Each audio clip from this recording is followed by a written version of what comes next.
திராவிட முன்னேற்ற கழக ஆட்சியினுடைய 3 ஆண்டு கால சாதனை நம்ம பொதுச் செயலாளர் குறிப்பிட்டபடி வேதனை அளிக்கின்றது. காரணம் என்னவென்று கேட்டால், கஞ்சா உலகத்துடைய கேந்திரமாக, போதைப்பொருள் உலகத்துடைய கேந்திரமாக தமிழ்நாடு மாறிவிட்டது. 3 ஆண்டுக்கு முன்னாடி எடப்பாடி ஆட்சி காலத்தில் அப்படிலாம் போதைப்பொருள் கடத்தலே இல்லை. வெரி ஸ்ட்ரிக்ட் ஆர்டர் போட்டிருந்தாங்க. போலீஸ் ஃப்ரீயாக செயல்பட்ட, காவல்துறைக்கு முழு அதிகாரம் கொடுத்துருந்தாங்க. அம்மா பீரியட்லையும் சரி, எடப்பாடியார் பீரியட்லையும் சரி.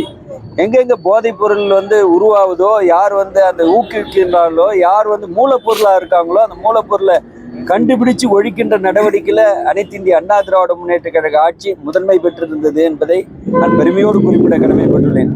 ஆனால் திராவிட முன்னேற்ற கழக ஆட்சியில் அப்படியே இல்லை. போதைப் பொருள் கடத்தலில் திராவிட முன்னேற்ற கழகத்துடைய பொறுப்பாளரே இருக்காங்க. அதில் முக்கிய பொறுப்பாளராக இருக்கிறதன் காரணமாக காவல்துறை கண்டு காணாமல் இருக்க வேண்டிய நிர்பந்தத்துக்கு, அந்த சூழ்நிலைக்கு தள்ளப்படுறாங்க என்பதுதான் எங்களுடைய கடுமையான குற்றச்சாட்டு. அது ஏழை எளிய மக்கள், தாழ்த்தப்பட்ட மக்கள், பிற்படுத்தப்பட்ட மக்கள், நடுத்தர மக்களுடைய வர்க்கங்களாம் முழுமையாக பாதிக்கப்பட்டிருக்கு.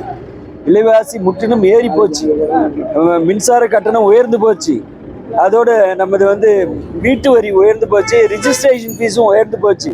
எல்லாமே எல்லாமே உயர்ந்து போனதன் காரணமாக ஒட்டுமொத்த மக்களும், தமிழக மக்களும் பாதிக்கப்படுகின்ற ஒரு அவல நிலையை கண்கூடாக காண்கின்ற ஒரு ஆட்சி 3 ஆண்டு கால ஆட்சி என்ற குற்றச்சாட்டு தான் எங்களுடைய கடுமையான குற்றச்சாட்டு என்பதை குறிப்பிட கடமைப்பட்டுள்ள. ஏதோ 1000 ரூபா கொடுக்குறாங்கன்றாங்க. 1000 ரூபா கொடுத்துட்டு 2000 ரூபா வரி கட்ட சொல்கிறாங்க.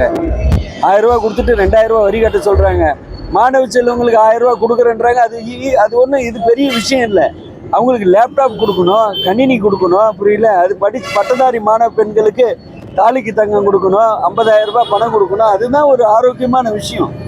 ஏதோ ஒரு சூழ்நிலை, நான் முதல்வன்ற ஒரு திட்டம்லாம் போட்டு ஏதோ ஒரு சூழ்நிலை போகிறாங்க. பட் 3 ஆண்டு கால ஆட்சி வேதனையை தாங்குகின்ற, வேதனையை சந்திக்கின்ற, வேதனையை கொடுக்கின்ற பொதுமக்களுக்கு ஒரு துன்பத்தை, துயரத்தை, சங்கடத்தை, ஒரு நிர்பந்தத்தை உருவாக்கி கொடுத்த ஆட்சியாக தான் 3 ஆண்டு கால ஆட்சியுடைய காண்கின்றோம். அது ஒரு சாதனை அல்ல, வேதனை வேதனை வேதனை என்பதை குறிப்பிட கடமை.